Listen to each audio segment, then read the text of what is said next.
भारत और रूस की दशकों पुरानी दोस्ती को और मजबूत करने के लिए रूसी राष्ट्रपति व्लादिमीर पुतिन आज दिल्ली पहुंच रहे हैं। कोरोना संकट की वजह से उनका ये दौरा जो है वो बेहद छोटा रहने वाला है, लेकिन इसका असर न सिर्फ दोनों देशों के संबंधों पर होगा बल्कि इससे चीन और पाकिस्तान जैसे पड़ोसी देशों को भी एक बड़ा संदेश जाएगा। पुतिन अपने 6-7 घंटों के भारत दौरे के दौरान पहले दोनों देशों के विदेश और रक्षा मंत्रियों के बीच 2+2 वार्ता भी होगी और जिसके बाद शाम करीब 5:30 बजे हैदराबाद हाउस में राष्ट्रपति पुतिन और प्रधानमंत्री नरेंद्र मोदी 21वें भारत रूस वार्षिक शिखर सम्मेलन में हिस्सा लेंगे। तो महत्वपूर्ण बातें इस दौरे की हम आपको बताते हैं, क्योंकि दशकों पुरानी ये दोस्ती है। 2 सालों के बाद आमने सामने होने जा रहे हैं। 21वां भारत रूस वार्षिक शिखर सम्मेलन है ये, और ये जो मुलाकात है ये आमने सामने की बातचीत इसमें होने जा रही है, जो काफी मायने रखती है। 2019 में ब्रासीलिया में ब्रिक्स बैठक के बाद राष्ट्रपति पुतिन और प्रधानमंत्री मोदी के बीच ये पहली बैठक होने जा रही है, इसलिए बेहद मायने रखती है। दोनों देशों के बीच 10 अहम समझौते होंगे। ज्यादातर समझौते हैं जो वो डिफेंस से जुड़े होंगे, रक्षा से जुड़े होंगे। ऐसे में यहां पर यह देखना बहुत महत्वपूर्ण होगा 7.5 लाख AK-203 असॉल्ट राइफल्स पर जो डील होने जा रही है वो बहुत महत्वपूर्ण है, जो धीरे धीरे AK-47 की जगह लेगी। भारतीय सेना के लिए ये बहुत मायने रखता है ये सौदा। निर्माण प्रक्रिया कीमत पर दोनों देश सहमत हो चुके हैं इस डील में। पहले कुछ मॉडल्स जो हैं वो रूस बनाएगा इस असॉल्ट राइफल के, और फिर उस तकनीक को लेकर भारत में ही इस राइफल का निर्माण किया जाएगा। S-400 मिसाइल सिस्टम की समय पर जो डिलीवरी है ये एक मुद्दा रहने वाला है। प्रधानमंत्री मोदी को S-400 एयर डिफेंस सिस्टम का एक मॉडल भी गिफ्ट करने जा रहे हैं आज पुतिन, और इस डील में वक्त लगने जा रहा है। बड़ी डील ये बताई जा रही है, और सरफेस है तो एयर मिसाइल भी होने जा रही है। और ये भी बताया जा रहा है कि ये जो डील होगी ये 35,000 करोड़ की डील होगी। रूस को इसके अलावा जो डील से उम्मीद है वो सबसे बड़ी उम्मीद यहां पर यह भी है कि कुछ जरूरी सबमरीन जो समझौते हैं वो यहां पर होंगे। जो पनडुब्बी है उसकी उम्मीद कर रहा है रूस की पनडुब्बी जो सौदा है वो उसको भारत से मिल सकता है। इसके अलावा कनेक्टिविटी का मामला होगा, शिपिंग होगा, सैन्य ऑपरेशन पर समझौता होगा, जो पहले से ही दशकों से इस तरह की चीजें चल रही हैं। इसमें और कुछ कदम आगे बढ़ेंगे आज की मुलाकात के बाद दोनों देश।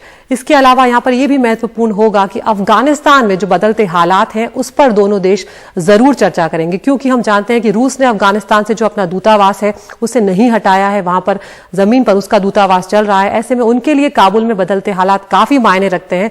भारत ने भले ही वहां पर कोई डिप्लोमेटिक उपस्थिति अभी वहां पर नहीं रखी हुई है, लेकिन भारत लगातार वहां पर अपनी पैनी नजर बनाए हुए कि किस तरह से वहां पर अफगानिस्तान में हालात बदल रहे हैं, सुरक्षा के मद्देनजर भी।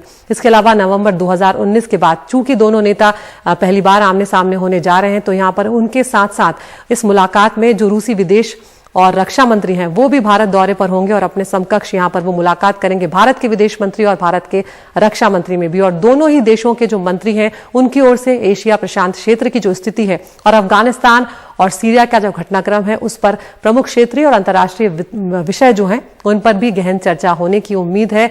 और साथ ही ये भी माना जा रहा है कि दोनों देश जो हैं वो साझा राजनीतिक बयान जारी कर सकते हैं। सीधी बातचीत के अलावा अनौपचारिक बातचीत भी प्रधानमंत्री मोदी और राष्ट्रपति जो पुतिन है उनके बीच होने वाली है। हम अपने senior editor foreign affairs Umashankar Singh का यहाँ पर रुख कर रहे हैं। उमा, कितनी मायने रखती है भारत और रूस की ये मुलाकात, क्योंकि 2 सालों के बाद हो रही है, कोरोना के वक्त में हो रही है, और कहीं ना कहीं पाकिस्तान और चीन जैसे जो देश हैं उन पर भी इन मुलाकातों का एक जिसे कहते हैं साइकोलॉजिकल इम्पैक्ट पड़ता है।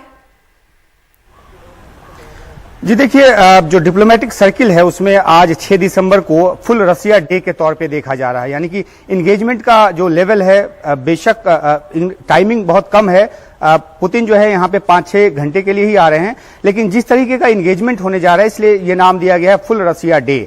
और इसमें जो बातें हैं वो S-400 मिसाइल सिस्टम की तो होगी, तमाम दूसरे ट्रेड से जुड़े समझौतों की होगी, एयर जो स्पेस है उसमें सहयोग की होगी, कनेक्टिविटी की होगी। लेकिन सबसे अहम बात जो ये है वो ये कि पिछले कुछ दिनों में जिस तरीके से रसिया और भारत के बीच कुछ मुद्दों को लेकर एक तरह से मतभेद देखने को मिला है, वो पूरी तरह से दूर हो जाने की आज उम्मीद जताई जा रही है। न सिर्फ पाकिस्तान और चीन बल्कि पूरा जो वैश्विक परिदृश्य है वो निगाह डाल के रखता है भारत और रूस के रिश्तों की तरफ। और आपको पता होगा कि किस तरीके से जो पहला एनुअल ग्लोबल समिट शुरू हुआ था वो रूस के साथ ही भारत ने शुरू किया था और ये 21वां समिट है। तो ऐसे वक्त में जबकि क्वाड को लेकर रूस की अपनी कुछ चिंताएं हैं, एक आलोचनात्मक तरीके का बयान भी रूस की तरफ से आया था, तो उसको लेकर भी भारत अपनी स्थिति साफ करेगा, भारत की तरफ से अपनी बात रखी जाएगी। तो ये जो दौरा है वो 5:30 बजे प्रधानमंत्री से मुलाकात का वक्त है राष्ट्रपति पुतिन का और 9:30 बजे वो चले जाएंगे देश से अपने देश।